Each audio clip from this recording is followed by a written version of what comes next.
Sicily. My dear friends, I welcome you all to this daily Catholic reflections, and this is Father Velangini Thumma. Today, on the 5th of February, the Universal Catholic Church celebrates the feast of Saint Agatha. Saint Agatha is one of the 4 virgin saints that the Church celebrates in the season of winter, one saint a month.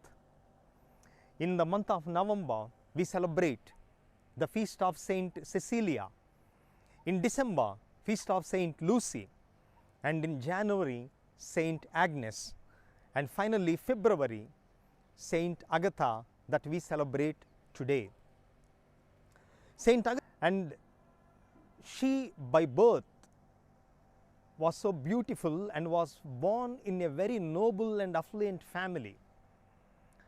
And when she started growing up as a teenager,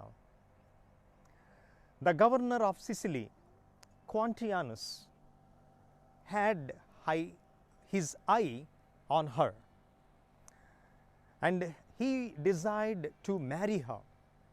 And when he proposed to Saint Agatha about the marriage, Saint Agatha said at that very young age that she gave her life and committed her life for Jesus alone and not to anybody else. And those days, the Emperor Decius released an edict saying that in his kingdom, nobody should follow Christ or become a Christian.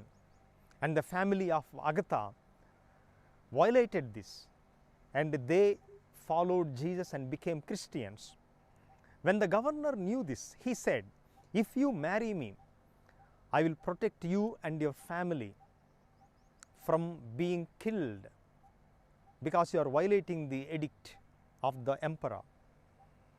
And Agatha did not care. She was not afraid about these words of the governor.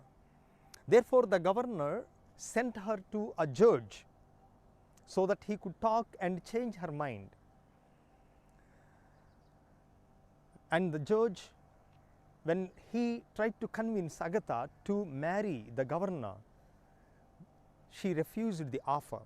Therefore, the governor, he thought she will change her mind if she is sent to a brothel house. Therefore, Agatha was sent to a brothel house so that she could lose her virginity. For 30 days, for a month, she was kept there, but by the power of God, she protected her virginity and remained a virgin. When the governor heard this, he called her and he said, "See, you were born in a noble family. Why do you now become a slave and lose your freedom and nobility?" For which Agatha said, "To be a slave for Jesus is the highest nobility and the highest freedom that one can enjoy." When the governor heard this, he ordered that Agatha's breast should be cut off. And then they did cut her breast off. But that night, through the prayers and the vision of Saint Peter, she was restored to normal, a physical structure. And the following day, when the governor saw what has happened, he became even more furious and wild. And Saint Agatha asked the governor this question that made him even more angry. Agatha asked him, "See, you are worshipping false gods, Greek gods, Venus and Jupiter, who don't have any character. Do you want to marry such kind of characterless people?"